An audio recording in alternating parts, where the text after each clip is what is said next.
when I come down here in the morning, maybe 5:30 in the morning, cup of coffee, I can come up to the machine, put something on, and as it spins, it's just marvelous to watch it appear.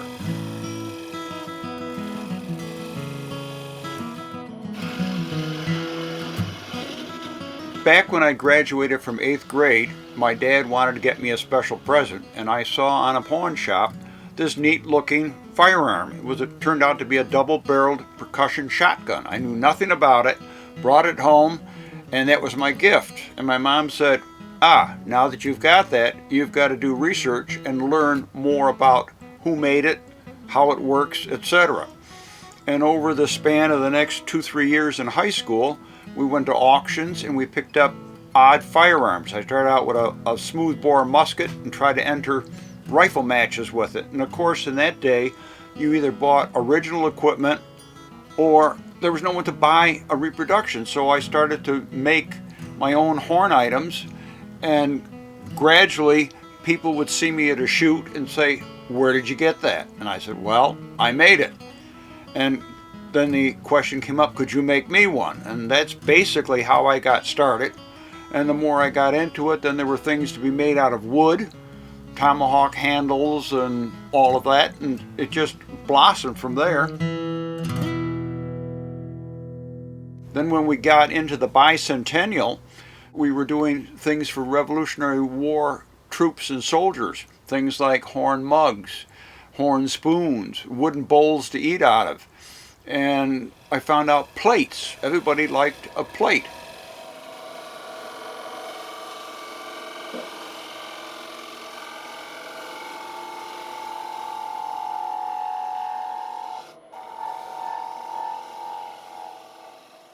To be creative, I can take a look at many original pieces and try to figure out how they turned it, how they held it.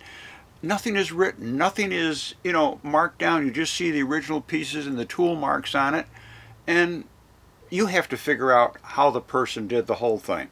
And that's where the challenge comes, and just my fascination with it.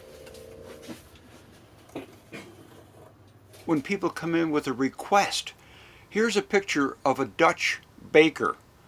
In the background, there is what I call a pretzel tree. He's got a horn. He's blowing it. Tells people that the pretzels are hot out of the oven, and he has to hang this from this pretzel tree. My order is, build me one. How do I do it? Study the drawing. Assume that the length of the peg is about X number of inches, and with that, scale a full-size working drawing, and then adjust it to match proper 18th century turning techniques and styles for moldings and that. And then make a prototype of how the peg goes into the body. When do I put it in? Do I do it after it's turned? Do I do it while it's square? All these things you need to work out in your mind.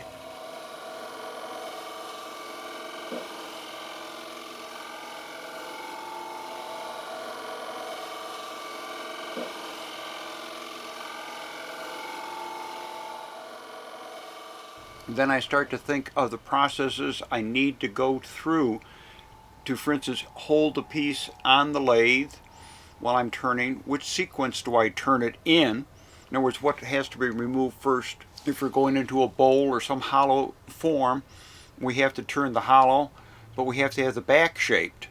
And we need to think of which order we shape things in. Like, for instance, I will hold a piece by the end that'll be hollow, turn the bottom, but I have to leave enough on the piece so that I can hold it and reverse chuck it.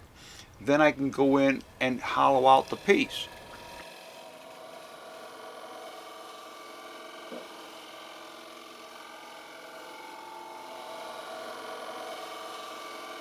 I have one process that I've been working on for 20 years.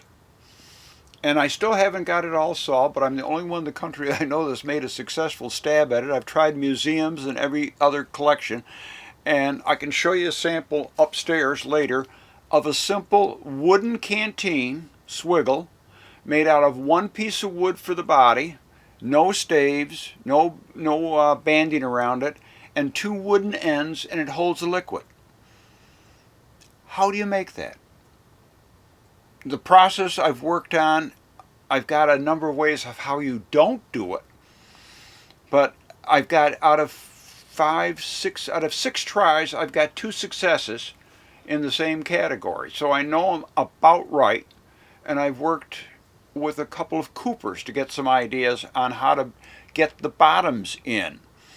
Because remember, they had no epoxy, they had the simple lathe and tools, and you had to fit essentially a log, hollow it out, and put 2 ends into the log so that they are watertight without glue.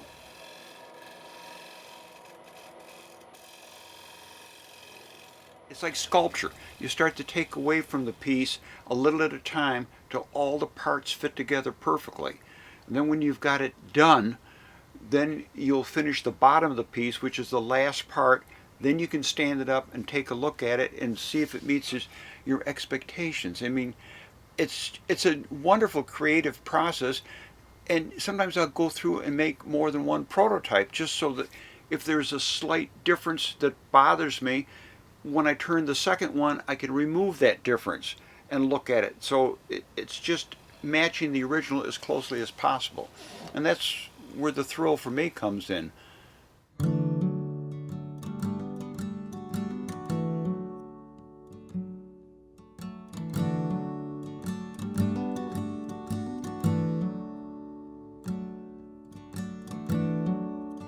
I just love the challenge. Like somebody asked, why are you still working? Because I can. I love it.